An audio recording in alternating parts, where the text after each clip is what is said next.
Ladies and gentlemen, soccer fans here in St. Louis and around the world, hola, and welcome to another episode of Atleticotv. I'm one of the hosts here, Josh McGee, joined by, as always, our two local coaches here, Enrique Garza and Luis Fisher.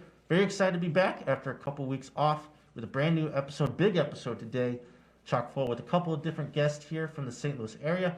A lot of soccer to get to as well as some big news here in St. Louis. First, want to welcome in my other host, Ricky. How are you doing? I'm doing great, Josh. How are you? I'm doing good. Glad, obviously, wearing my Chelsea jersey. Big game this week. But obviously, the return of the Champions League. Some of the other leagues still in action, of course, and we're getting closer to the start of the American soccer season. So very excited for what is coming up here in just the next couple of weeks. Luis, how are you doing? I'm doing good, really good. I mean, happy of being here after all that snow, but good. Yeah. Glad to see that is melting away. The topic that's going to come up a lot today, in a couple of different conversations we'll have between some of our guests, is the big news this week from St. Louis Scott Gallagher, that they announced that they're going to be joining USL League 2 for their upcoming season, which I believe will begin in May. I think they're going to get around 14 matches or so. They'll get a couple of them at home, presumably at the soccer park. It'll be kind of cool to see soccer return there. But just want to get your thoughts initially. We'll get through this throughout the episode, but initially, since kind of your connections with the St. Louis FC Academy, with St. Louis Scott Gallagher, your thoughts on the big move here coming up in the next few months?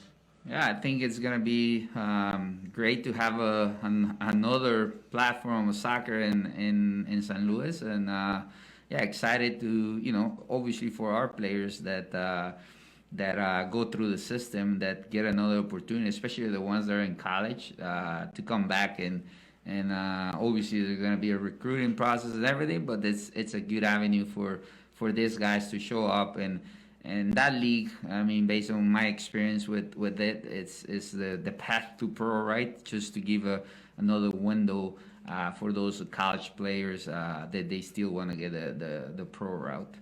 Rick, obviously, working in a lower league with that path to pro type mentality of developing type players, this is again something of your expertise as well. What were your thoughts on seeing that news that Scott Gallagher will now be joining a USL League here? I think it's good, with us having to take a break this summer and now Tony Glavin having to take a break. He's got players, I have players, and they don't have a place to go. And then now Gallagher jumps in. I think it's good. The kids need it. They need somewhere to play this summer, so they'll do a good job. So I'm glad they're here. They've got the finances to do it, that's for sure. Again, we should mention that we had a couple weeks ago when we had Cindy Spielman on talk about an important issue. She's part of the Lions. The Lions did announce that they will not be participating in the USL League 2 season for this year, but they said in the statement they will be coming back in 2022, much like you guys will be. So again, that's the important thing, that the structure is still there. The women's Lions team will be participating in their upcoming season this year, so that's really good. Again, we encourage people to go on their website, check them out, support however you can, buying gear. And Fire Nice. Exactly, and Fire Nice will be coming here too. Yeah, exactly. Lindsay's team. Rick, before we get into the meat and potatoes of our show, another thing that came up that I know you have a lot of thoughts on was big announcement a couple weekends ago from St. Louis City SC, kind of under the radar, that they announced that they had their first sort of invitational tryout for their academy, which is very exciting news because obviously that'll be the first thing to come in terms of on the field activity from them.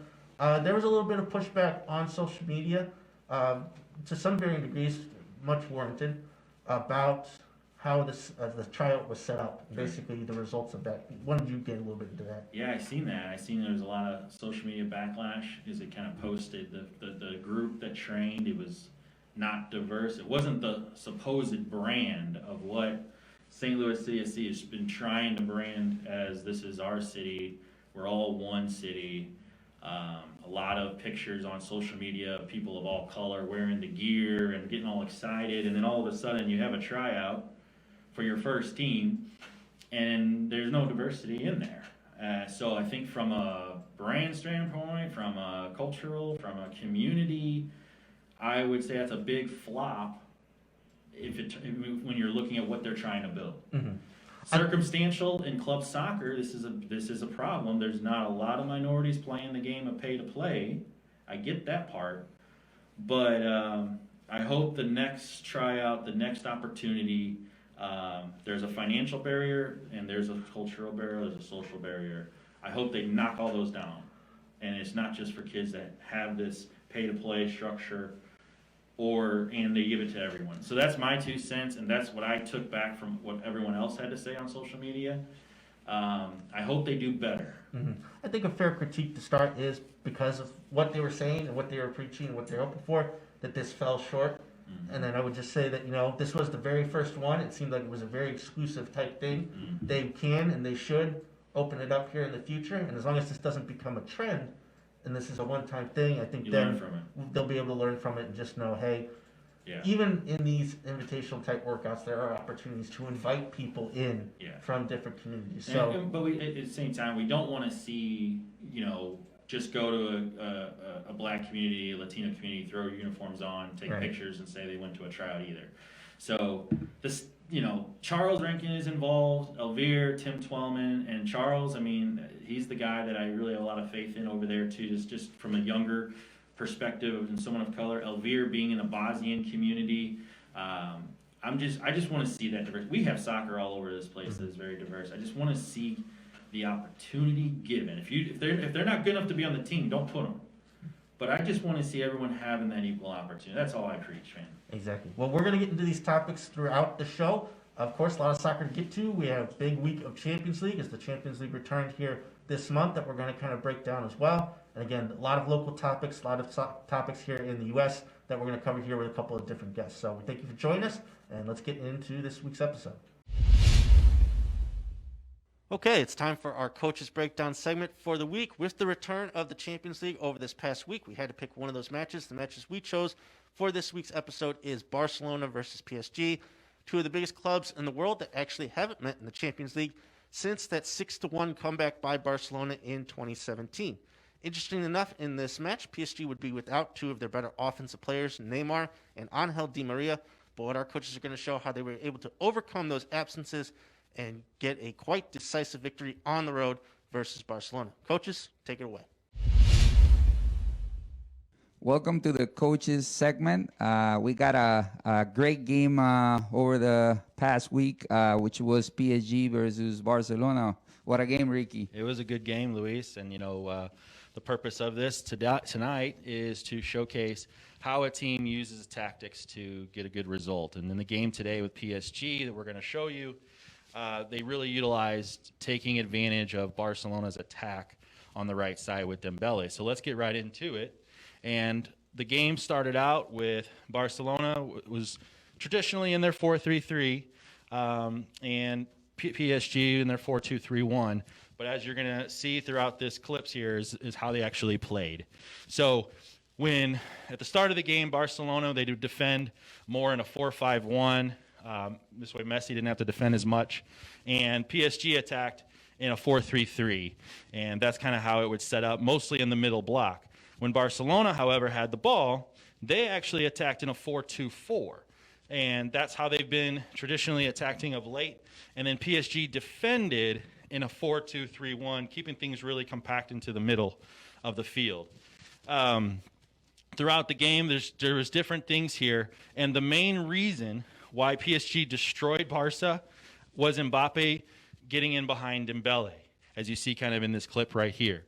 And it wasn't always Mbappe one-on-one, but he created so much problems for PSG, they had to mark him. So Dest, the right back for Barcelona, has to get in tight with Mbappe, and the left back, Carrara, I believe, is able to come up, and Dembele was always tucked in a lot and would lose his man periodically throughout the game over and over. So this is the key that we're going to showcase tonight in the game, was that mismatch on that side of the field. Luis? Yeah, definitely. I mean, PSG took advantage of the opportunities and trying to get as much as possible to get in the back of Dembele, get in, especially in their half when they were attacking, trying to get and exploit the space behind Dest. I think he struggled a little bit over the game. He was not able, to try to deny that progression from PSG from behind his back by getting a track by Mbappe and getting the opportunity from the wing back, right? So as we can see, they still tried to get under pressure when they were on that side, but they were not able, to control, and still they were trying to get in behind that. So I think De Jong has to do a lot of work to get on the flanks to help. But it was all the time dragging Dest into, creating that space in behind. And I can see there, Piqué is struggling. But in terms of, covering a lot of space for the runs from the wing back. In the moments they did it well, when they forced him to play back, because they had, in this case, with the guys in the middle, trying to get more space that they couldn't penetrate. That was control. But as you can see here again, it's the same thing, pretty wide in terms of their creating a lot of space by making it really, really big with Kurzawa. And but it was always the key. They were so worried about, in this case, about Mbappe, and he was creating that space in behind. That's right. Barca would have actually come up and go up. They would earn a free kick. You can see a nice run here by De Jong. And the ball's going to come right over the top. Messi does what he does and has to play make here. But that was just one of the few times Barca was able to get in behind PSG. You're going to see in here, was it a PK? Was it not? It was good enough to be a PK in my book. I think he did get clipped up. Happens all the time. And, the man's not going to miss a PK very often. Top shelves on his former teammate. Gets the ball in the back of the net. Now, the turning point in the game was after that. Barca could have gone up 2-0. Right here, you're going to see Messi's going to control the ball well. Dembele's going to do the right thing, overlap his run. And if Dembele makes this goal, they go up 2-0, it's going to be a different result. Barca drags two defenders. Messi's got him coming towards him. And Dembele is wide open, top of the box. He should have been prepared. As a young player, always be prepared to get the ball. This way your body, your hips are already ready to go. You're ready to get a good strike. There's no one between him and the goalkeeper on this clip. This should have been a good second goal to seal the deal for at least the rest of the half, and it was horrible.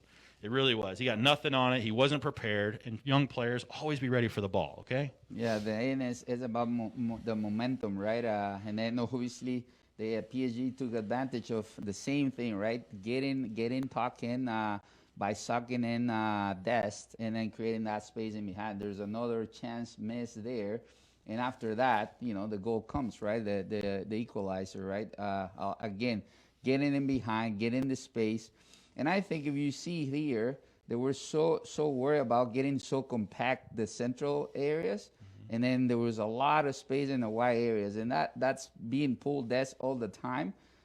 Create, being comfortable to have space and room now to attack and occupy the box with more space. And by the time that the shifting came over, it's a difference when they're already on balance. So once you're on balance, that's when they create the scenarios to try to have space to either take a shot or create it for themselves. So they're in that moment still trying to get pressure from the centermids, from the young, and then it's just in the box. It comes to moments where they can take advantage, and you can see the composure from Mbappe.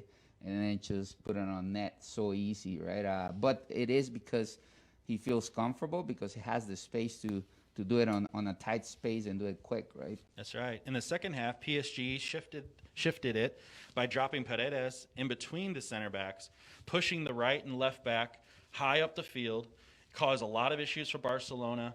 But by having Paredes drop deep and the center backs split out, they were able to really isolate Barcelona out wide, and that's what happens here.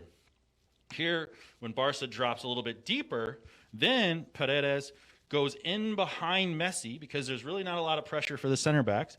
So he drops in behind, and he'll start to distribute in an open space. And the reason why Barca had to drop was because the right and left backs were so high up. So right here, Griezmann is having to mark like a left back, and isn't going to happen because Florenza is going to exploit, because Alba is now tucking in like a midfielder and leaving this space. Ball goes over the top, and then here comes the second goal.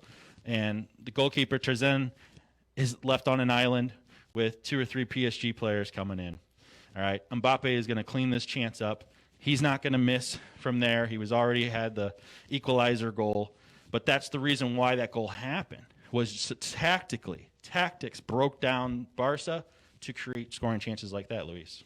Yeah, I mean, you can see the effort now from Dembele and Griezmann now working on defending, but I think they could have figured out in a different way to protect the central areas. They were so concerned about that, and the threat was on the flanks. Here you have a Barca, now forced to get obviously to go forward, and then the same, right? So it's the counter. Everything that you do is you get whatever your space you want to attack, you're gonna leave space in behind. You have here, transition moment where there's a lot of room. Obviously, with the score on your pocket, it becomes more obviously for PSG, more vulnerable for Barca, but for PSG better, right? So here gives, like I said, a more space.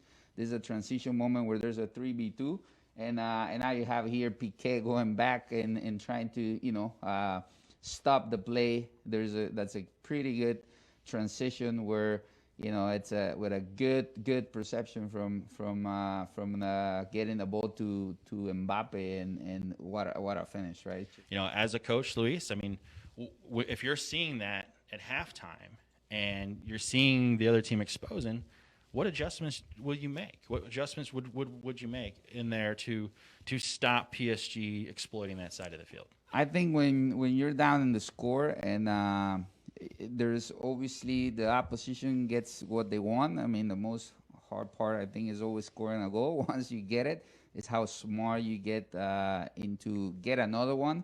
But you get into the desperation of the opposition, so the opposition needs to be cautious of what spaces. In this case, Barcelona, it's normal. That's their style. Attacking.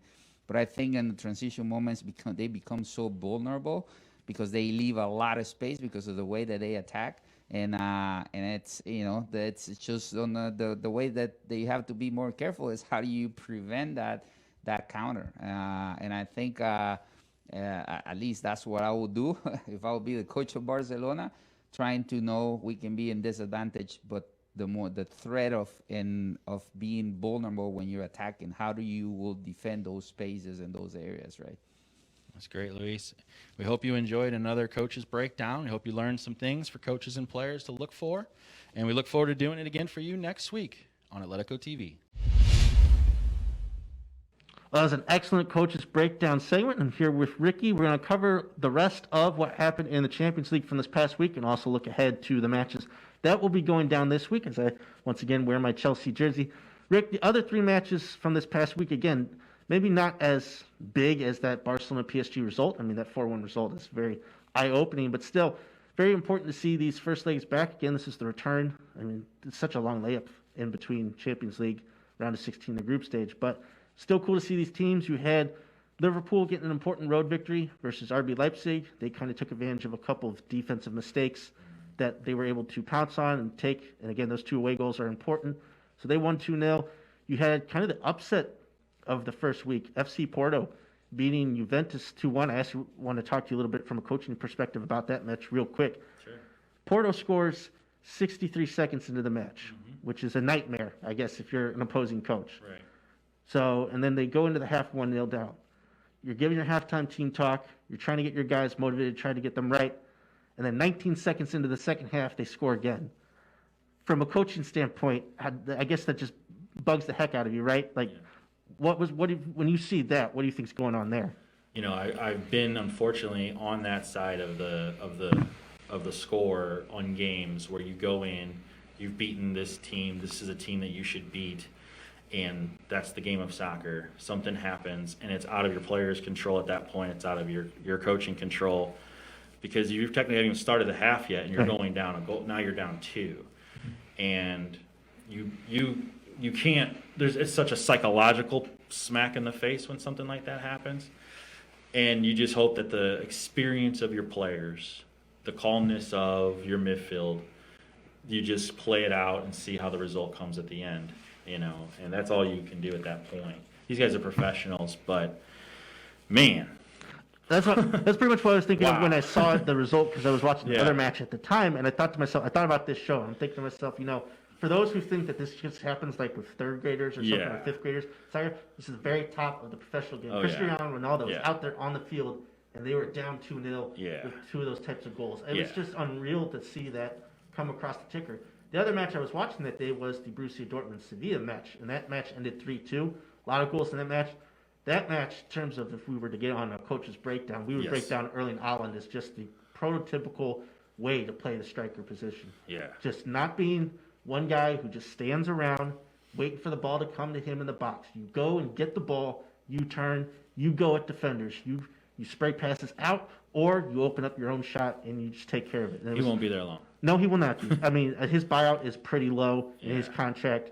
I definitely think that next season we will see him at somewhere like a Real Madrid or something like that. It's just no question about it. Yeah. And again, to follow up, he even said it. He's like, "Oh, I got motivated from Mbappe on Tuesday." So those two guys, 22 and 20, so excited Next level. to this next level of soccer. So those were some really cool results, and again, important away goals scored. And that's the name of the game in this type of tournament: away goals Yeah. in those first legs. So coming up here in this next week, we got 4 really good matches as well. Atletico Madrid versus Chelsea. That game will be played at a neutral site because of COVID-19 protocols in terms of letting teams from the UK into their country. So I think that'll be in Budapest again, like the Liverpool game. I'm not entirely sure. But the other matches, Lazio versus Bayern Munich, sort of a David versus Goliath mantra there, as well as the Borussia Mönchengladbach Manchester City match. And then also Atalanta versus Real Madrid, which is where I'm interested in. Ricky, of those matchups, what kind of catches your eyes a little bit? Lazio. That's the game, man, because Lazio's going to play a ball out on the ground real quick, and then the Bayern is going to be powerful and over the top, and they're going to use their size to their advantage for sure. I would say in that matchup that you get the best striker v striker matchup. You got Robert Lewandowski, who even with what Alan is doing, still the best striker in the world, in my opinion. And you also got Ciro Immobile, who's been tearing it up in Serie A over the past 2 seasons. He really is the driving force over there at Lazio. So that's a really cool matchup. From my personal standpoint, from a Chelsea perspective, obviously they're playing much better under Thomas Tuchel. It seems as though his system has really fixed the defense to where they're either keeping clean sheets, they're staying in matches at least and not having as many mistakes.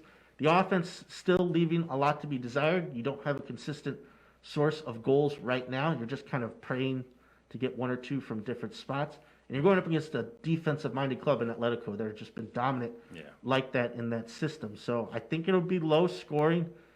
It's all about just nicking an away goal. If they're able to do that and keep the tie close, I don't care if they lose 2-1 or something like that, that's a huge advantage going into the second leg. So definitely look for some of these road teams to maybe play a little bit more offensive. There's no crowds anymore, so it's not like home field advantage is in play.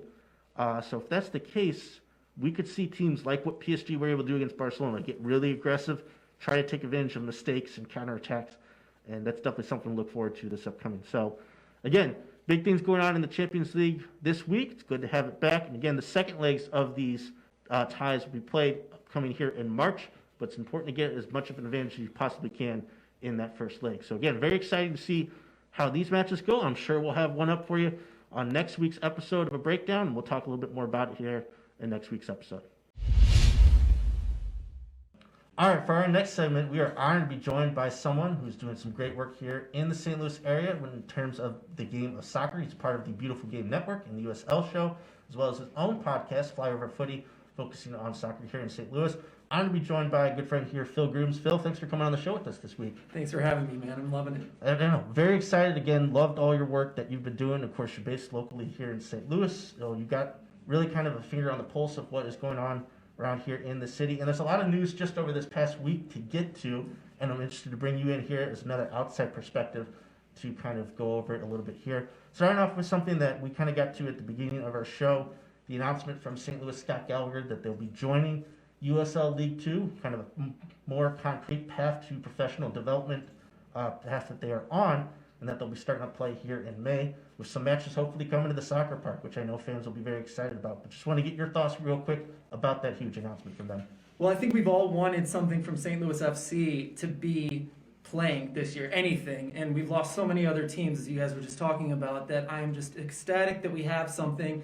I do wish it was called St. Louis FC U23 or something. That would be a lot of fun. But the fact that Scott Gallagher has a top team, a team for their younger players to look up to and aspire to play in against grown men. You know, I feel like that's really important, Luis, to have maybe 15, 16, 17-year-olds who can face grown men in the summertime. And I liked your idea of, I didn't think about the fact that we could bring down some college St. Louis players to play in the summer too. That's cool.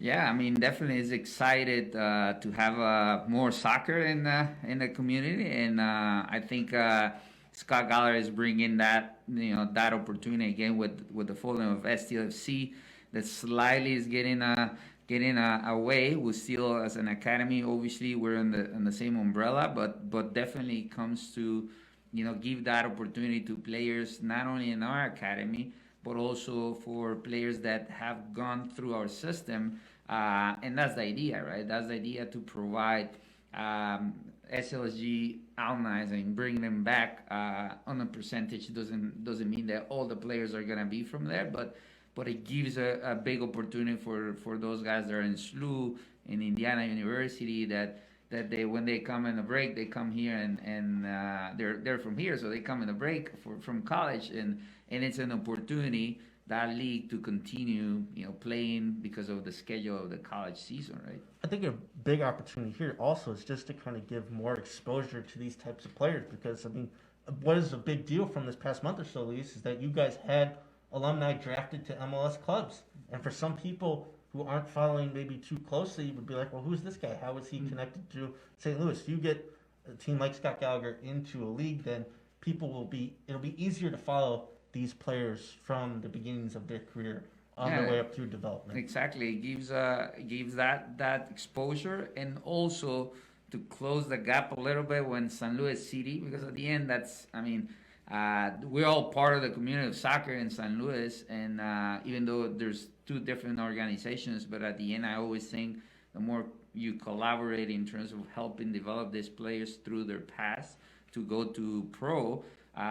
St. Louis City will be now the pinnacle in 2 years, in 23. So that's closes a little bit of the, not having USL Championship anymore, but it gives another opportunity for those players to continue to develop. And as well, like you mentioned, Phil, some of our guys, they're 16, 17, that we have a few that they could definitely, they're going to thrive to be in that team and, and have those opportunities. And not only playing, but also getting the daily basis environment of, like you say, playing grown men, right? So that's important as well. Phil, just want to kind of expand on the topic a little bit, talk about just St. Louis soccer culture right now as a whole, because we got the Scott Gallagher announcement. We've seen the unfortunate case that the Lions and Club Atletico are taking the season off, although again, caveating saying they'll be back in 2022, which is important that we're still going to have these clubs and still have this important part of the soccer culture. We talked a little bit about earlier on the show about the St. Louis City Academy announcement with their first invitational trial. I just want to get your feel as for, in terms of how all these teams are connected, or just any one topic in particular, how you're feeling right now about soccer here in St. Louis. Well, I thought it was interesting. There was a Lutz Pfannenstiel interview where he talked about how the academy system would work, and it sounds great. Just like bringing in all the cultures of St. Louis soccer sounds great, and it's going to be a huge challenge. And so I'll just kind of talk about what I think ideally in my brain, in the best perfect soccer world in St. Louis would work, is I want to see them working together with Scott Gallagher. I would love, like you mentioned, Luis, the opportunity at Scott Gallagher in USL 2, League 2, for that to be shown to them, for them to scout those players, for there to be cooperation between the two. I do wonder about whether or not there's going to be competition or whether it's going to be working together. Lutz said in his interview that they're going to be working together with all the local academies and all the local clubs, and so there will be this pyramid that hopefully works together. It worked in Hanover. It's a new thing here, and I like his vision, and I really, truly hope that it works perfectly. But I'm thinking about all the St. Louis players at SLU, Indiana University, and all the players coming up. I'm thinking of this all-star academy and an all-star League 2 team that could move into St. Louis City SC. We're all St. Louis fans here. And I would just love to see this system where we're all following guys. We've got these spreadsheets full of St. Louis players from all over the country, all over the world now. And even thinking back to the fact that Josh Sargent played for the St. Louis FC U23s a few times, there's possibility here, and some crazy things could happen. And I want that utopia to come true in St. Louis if possible. Well, it just makes sense, right? If we say we have this great soccer culture and that we are the soccer capital of the country, and it's correct, we have all these good players, it would make sense to work together, in some way to ensure the fact that no one's slipping through the cracks, that we are well represented on the national stage, and just continue the positive development that has been happening, even if we haven't had the national exposure, and hopefully now with City coming into the fold, that will take care of that, right? And all these clubs that have been working, the Atleticos, the Lions, the Fire and Ices, again, extending into the women's game, I think would be the next step after this, because again, St. Louis, the soccer culture is not just with men's, it's with women's, and to get that positive momentum there as well would be a huge, big step there. So again, a lot of news going on here in St. Louis soccer, most of it positive, and again, hopefully those teams will come back in 2022, and of course, once the big 2023 comes around and City comes, we'll be firing on all cylinders in terms of local soccer. So again, very excited with the developments happening here in St. Louis. All right, Ricky's back in for this segment. We are still joined by Phil Grooms here of the Beautiful Game Network and Flyover Footy. Before we get into some other varying soccer topics, Phil, I want to ask about your work with some of the shows that you're involved with, how you kind of got into it initially, and what you guys have been doing here for the past few weeks as we get ready for the upcoming seasons here in the U.S. Yeah, I've got the USL show. I started out doing a St. Louis show and eventually was asked to do the USL show, which covers, 30-something teams in the USL regularly. And I've learned it's been a skill to figure out how to talk about all those and know a little bit and just kind of catch small snapshots from the outside, the big picture. But, the one I get to get nerdy with my friends is Flyover Footy about St. Louis soccer, which is my biggest passion for sure. But it's really fun to keep up with the entire USL league. It's a cool, growing league for sure. Well, you guys have great conversations, important conversations, also great banter. So that's that combination you need in the show. So I encourage people to check those out. Let's get into some of your expertise a little bit and combine the two basically. Talk about St. Louis and the USL. Now, of course, we don't have a USL team anymore, but it doesn't mean that those players that have played for St. Louis FC still aren't involved. We've seen a lot of former players just from last year's team join up with new sides. Some really interesting and exciting possibilities. Wanted to get your thoughts on. So far, there's still a lot of guys who remain unsigned who shouldn't be, I should say. Hopefully they get signed soon. But the guys who have signed, who do you have an eye on in terms of who is now joined up with the best opportunity? I think the biggest thing we talk about in the USL is the fact that the USL doesn't send enough players up. And on top of that, there aren't enough players in the new USL League One moving to Championship. And so one example of that is a St. Louis FC player from last year, Cal Wharton. We've had a lot of amazing goalkeepers, Mark Pace, Tomas Gomez, Alec Khan, who have, Alec Khan has moved up to MLS, but Kyle Morton seems to me like the best of all those guys, and in my opinion, that's saying a lot. I thought they were all so talented, but Kyle Morton puts all of those goalkeeping abilities together, his positioning, his distribution, his reaction saves. He's really good at all of them, in my opinion, and someone at Houston Dynamo, Tab Ramos, the coach, has decided to give him a chance, and so this is a really big opportunity for Kyle Morton to represent all of the USL goalkeepers, to say, look, I can do this. He might even be able to become the #1 goalkeeper there. In my opinion, I think he can do it. He's also joined by another USL striker, attacker forward, Tyler Pasher, who is also getting a chance at Houston Dynamo. So it's really interesting to see someone like Tab Ramos give them both a chance and to see if he's right, if he's gambling on these guys, spending money on one of these guys on a transfer fee to see if it helps his team. I would definitely say that's the biggest opportunity, right? Finally seeing a guy go up to MLS. That's kind of what we've been, pushing for here with the USL. It's like it's not just something to be developing young players in your own league. It's about pushing them to the next level. Kyle's a guy who's been successful wherever he's gone. Yeah. I mean, the reason why people got excited about him joining St. Louis is because of what he did at Pittsburgh and how he was such a rock back there. We saw it in the playoff game versus Hartford. He's just an amazing goalie. And yeah, Houston, they were terrible last year. So in terms of that opportunity, I hope to see him get that chance at the #1 spot. A couple guys that I was thinking about, we've had a couple players join up with Pittsburgh, and Pittsburgh's system with Bob Lilly is just fantastic. They just know what they're doing over there. And to see Russell Cicerone, great attacking winger, and Todd Wharton, great central midfielder who does everything. Get to see those guys go there is really exciting. A couple other guys I would think about is Toby Adewale joined Phoenix, because Phoenix have been at the top of the USL for as long as I can remember. And then, of course, Wallfall joining up with a new club here this year, which will be exciting to see, Oakland Roots SC. And Wall, of course, is, again, one of those midfielders that just has everything. He's a load to handle there in the center of the park. Yeah, let's start with Wallfall, because he went to Oakland Roots, which is one of the best soccer clubs in the United States. They started in the NPSL. They were in the NPSL with us, met their guys a couple of years ago. What an amazing story over there. Yeah. You know, with Oakland leaving and all those teams coming away, and then they basically banded the community together to support this team.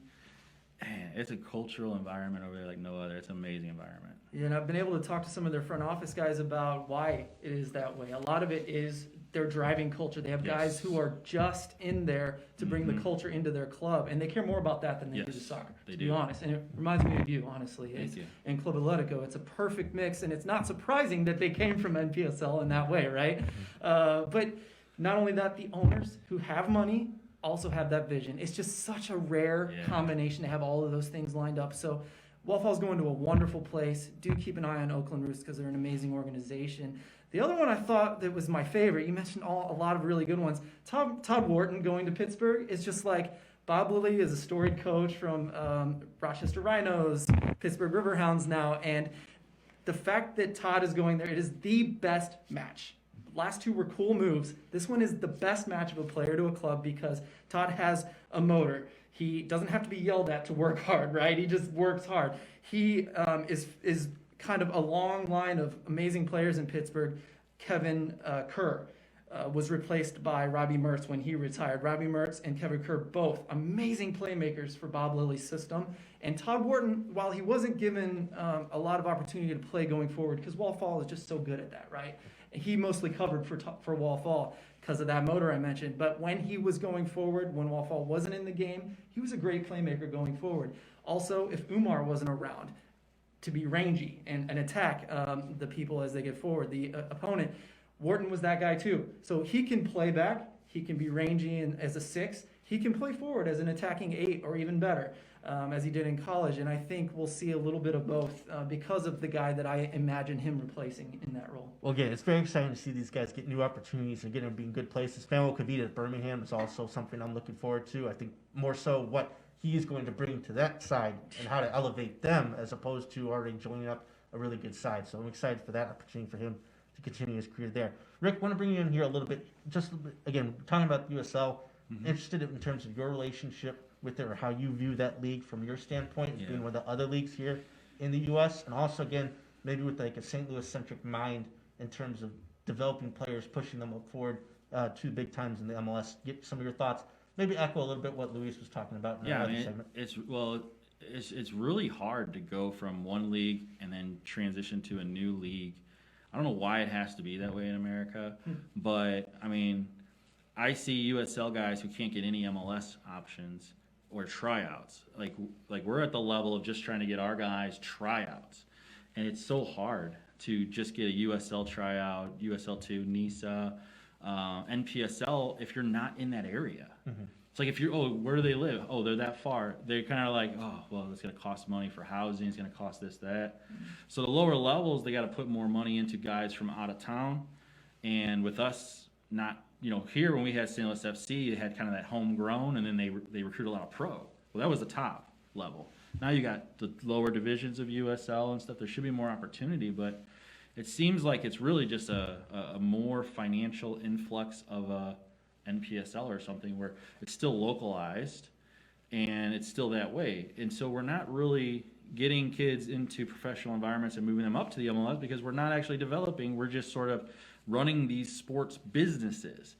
That's really where it's at. And so these other divisions that sort of trickle down, I feel like it's just sort of, you got to run the business just to stay afloat, and we're missing out on the other side. That's why, like, the great point you just made about Oakland Roots is they do all the levels, and they influx the money, and they appropriate it, and they do the right things. It's a really great model. But here locally now, with the MLS coming, well, now they have territory where they can actually bring homegrown in. It's just our country is just whack when it comes to getting kids to funnel to the top. Right. Everyone is just silo.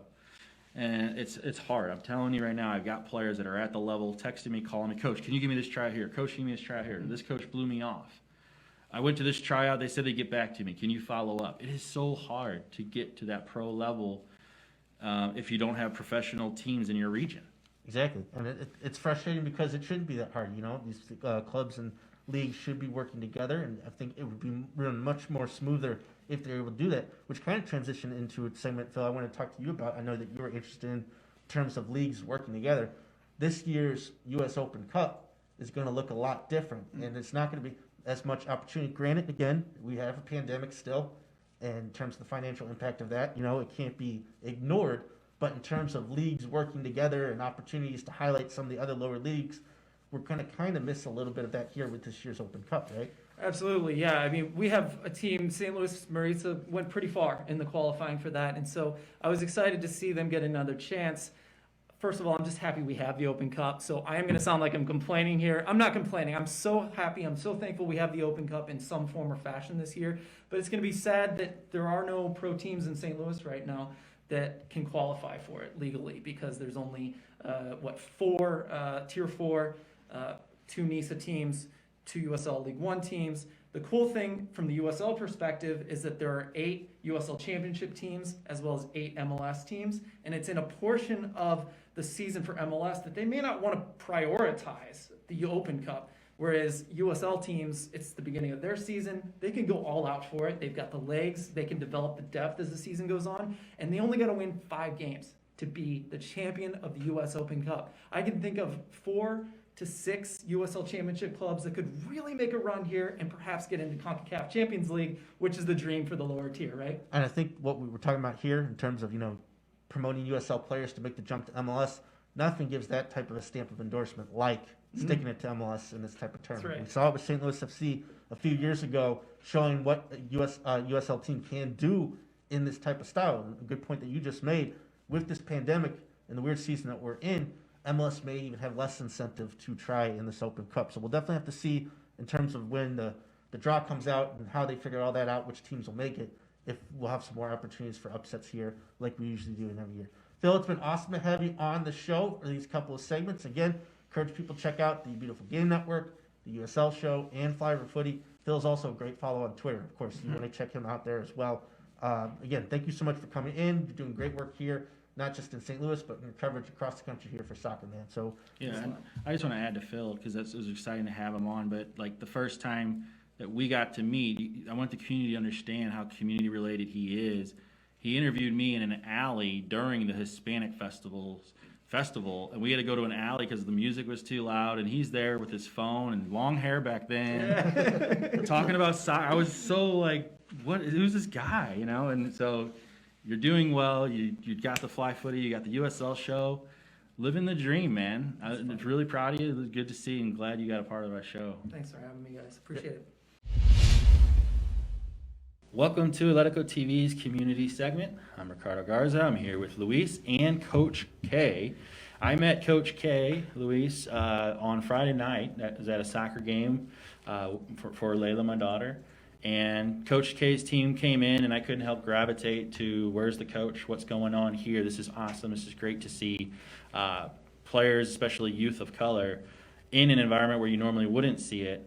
In a pay-to-play structure like a Veta type of place, and went right over to him and said, "Hey, Coach, where do you guys train?" And he kind of looked at me like, "Train? What's this guy talking about?" I'm sorry, I practice. Where do you practice at? Right. And the conversation continued from there, Yeah. and then he even had my daughter play with him for a little bit right after. So at that time, it wasn't a thought to bring him on the show or anything. It was the conversation we had last night, and kind of carrying over about.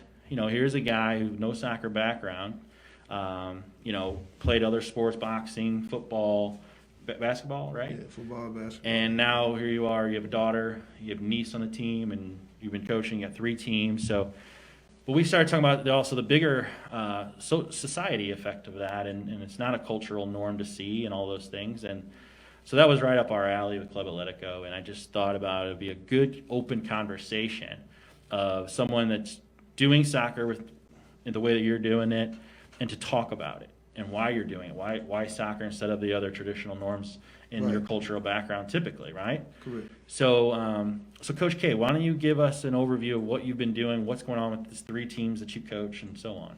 Okay. So basically, I just give y'all, how I got started on doing this. My daughter, she should be 7 in May, and she did gymnastics, and I ran into this guy by the name of Dwayne. Not Dwayne, Calvin. I'm sorry, Calvin, and he asked me how do I feel about my daughter joining his soccer team. Potentially doing soccer. I'm like, hey, I give, I see about it. I waited like a week and ended up reaching out to him, and we ended up linking up. I brought her to a practice, and he didn't have a coach, to assist the kids. This is youth, like 6U is what you call it, U6 or 6U. And then that first year of me coaching, I want to say that's back in. So this is my 4th year, so this would be back in, I want to say 2017, 2016, one of the two, 2017, 2016. And we had the practice, had the games, had a good season. We went like 8-2. It's like a 10-game season. The second year, I took over the team because other stuff had took place. And I ended up taking over the team for the last 3 years, which was co-ed. It was a boy and a girl team. And then after that, my recent season, this past season, I had 2 teams, which is a girl and a boy team. I also coach basketball. But my girl and boy team, and after that, that's how I ended up getting, started as far as me getting into soccer. So now, like I say, this is my 4th season here. And the girls are doing pretty good. And my boys, that start back up with the boys this summer. Where it'd be both teams again. But that's usually how I got into soccer. But like you say, you know what I'm saying? And then growing up, like, where I'm from and how you come up, I don't know if it's not familiar if you guys are familiar with Matthew Dickey in the St. Louis area, but Yeah. it's kind of like where, it's kind of like where I grew up. Yeah. Matthew Dickey Boys and Girls Club, where, they have soccer now. No, But like coming up as a kid, we didn't, where I'm, our neighborhood and our coaches, we don't really, it's not a big thing to be doing soccer. There are kids that do reach out to it, but as you see, it's not a dominant right. or, really very rare to see, people of color in playing soccer in, the United States of America. If you want to So say. you're in Bridgeton area, you're in the North area, and you've taken this team to play out in St. Charles, you've taken this team to play in Baldwin, you're taking them everywhere Yeah, to go play because there's not a lot of places where your community is to play, right? correct. Yeah. So do you enjoy the game outside of the team that you're coaching? Are you starting to find yourself watching soccer now? Are you becoming a love of the game? Or? Yeah, so like now that I'm coaching, I kind of watch soccer games. I even play it, the FIFA. Yeah. I'm playing the game now so I can, kind of like grasp like certain rules. And it's different. Each league still run the same rules typically, but each league is different. So like we're in the indoor league now. Right. So it's kind of set up like a hockey, the hockey arena. Mm-hmm. And, really, there is no offsides. But, of course, if you're playing outdoors, you got to teach kids what offsides is, how to pass, how to dribble, all those good things, the attributes of the game that is new to a kid, even if this like your first sport, because the age group that I'm coaching, is youth. So, like 6, 7, 8, turning 9. And with boys and girls. So they still learning, a sport, period. So, especially like you say, you're dealing with kids of color, it's something for them to do, to keep their mind off of stuff they can easily get into at a young age, depending on, where your community and where you grow up and all that good stuff.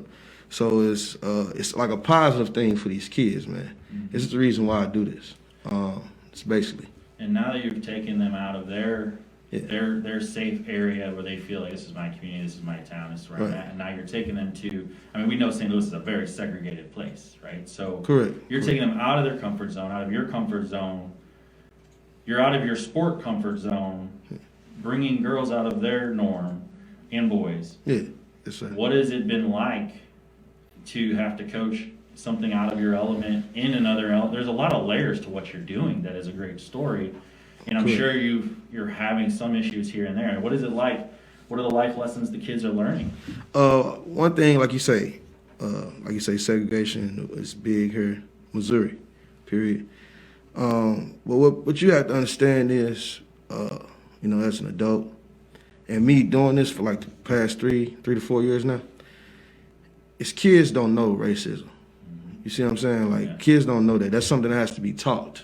When kids see other kids, they play with other kids. Like my basketball team is very diverse. Just mentioning, like I have, black, white, and Middle Eastern kids on my team. And they play together. They have fun together, they practice. And that's what I teach.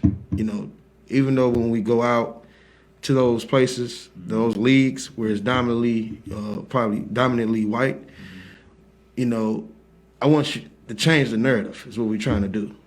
As far as, what I'm saying, like you don't have to be afraid to jump out the box of soccer is a global sport.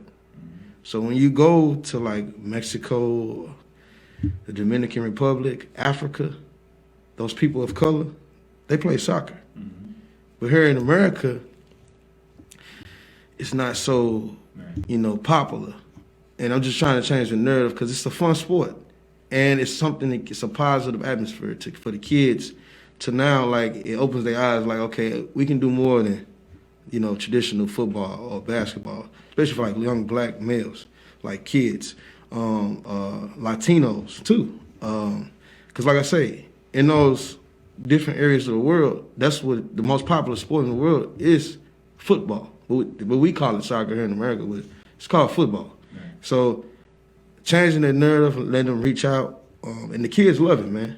And, they work on stuff at home. They send me videos because all these kids got iPads and iPhones now, so they can call me and text me anytime. So the parents reach out to me. So, and now that I mentioned that, it is starting to branch out a lot more in the St. Louis area. So I could say that more kids of color are, doing that, reaching out to soccer. I was gonna ask, first, before asking, we want to thank you for giving that opportunity to people and kids that, not even from, people of color or whatever it is, more about using the tool of soccer without, not having any, like Ricky said, any background of soccer. So we want to thank for that, for, opening that opportunity for those kids that, the first thing, getting them out from all these distractions that you have today in the world. But the question now it is, what will be one of the challenges that you have in this past 2-3 years where you've been, getting more involved? So what will be the, the top 3 challenges that you have with what you're doing in terms of soccer? Well, first, I want to thank y'all too. I should have said this earlier, but thank you for having me on the show as well. But at the same time, I would say some of the challenges, I would say is, one thing, you never want to force a kid to do something. Mm-hmm. A kid has to want to do it. So I would say the challenge is, for a parent, I respect you wanting your child to want to be involved in something. You get what I mean? Mm-hmm. But at the same time, if let your child, of course, try whatever it is, not just soccer, anything that they want to do, always giving them the opportunity to try different sports or activities, whatever it is, just to keep their minds and, focus on something. Mm-hmm. So I would say the challenge is, reteaching. You get what I mean? So when you bring in a new group of kids, basically, you have to teach those kids. So the more you keep those kids together, the less teaching you have to do, because chemistry teaches. Mm-hmm. That's in any sport. Chemistry teaches. Repetition. That's the biggest challenge for me. Keeping kids. Teaching the kids, keeping this same group together. Mm-hmm. Would say the biggest challenge. To me, everything else is fun. Because kids that want to be here is easy. That's easy. When you got kids that want to be here, that helps a lot. Instead of forcing a kid to do something, you get what I mean? You never want to do that. That's what I would say. One of the biggest challenges. I know you mentioned 3, but No, that's fine. it's not too many. Like I said, I love when kids want to be around. I could say that. And the reason I brought it was because, I mean, not having a background in soccer, not, just digging into something just for the love of bringing into the community some, like I said, getting out, kids giving the opportunity, getting out from the other distractions. It is now, okay, now I'm involved in a sport where and I'm just overthinking here with myself, like if I get thrown there to teach hockey, it's like I'll be like what I'm doing here. But I mean, and that's what I said, what is the challenge for you as a coach, and like you said, right, trying to bring, and I guess there's more, right? But just to thinking on how will you deal with something that you never, and then over the flow, like you say, you take your time to educate yourself in terms about rules, about league, about what's going on. And I think just by that's why you have more kids, because they do want to play more soccer, they want to play a sport, but they see on a coach that doesn't have anything and just the passion to get there. Right. I mean, I'll be a kid. I said I'm gonna follow you because you're doing something that but that brings challenges as well. So that was the reason I asked. Okay. And you're doing a great job. I mean, like I said, my daughter comes off the field, hey, meet your coach, you're going to go play. She goes out there, you do great with the girls. All the girls listen to you, you're organized. It's really good to see. You're doing great things. This is why, I wanted to connect with you and have Club Atletico come in and help you train and basically get you the resources you need to keep this thing going. Right. You've got a good machine that's going. And just my personal experience, sometimes things happen and you get derailed off of the plan. Correct. We, as an organization, just want to make sure that if that happens, we're there to help you and keep you on that straight and narrow. Because you're sitting with some future leaders that happen to be kicking a soccer ball right now, that you're building confidence for, that you're doing so many good things, and that's what this is about, is just mentoring the next generation. So thank you for what you do, and thank you for coming into our sport that we love. Thank you for coming on the show. And if there's any more people out there that like you, bring them into our network. And for our viewers out there, Coach K is what this world in our city needs more of. Someone going out of the box, out of their comfort zone to make a difference in a young boy or girl's life. So thanks for coming on the show. Thank you, guys. Appreciate y'all having me. All right. Appreciate it. For sure. Okay. Well, thank you for tuning in to another community segment here on Atleticotv. We look forward to another great segment next week. Thank you very much. Have a good night.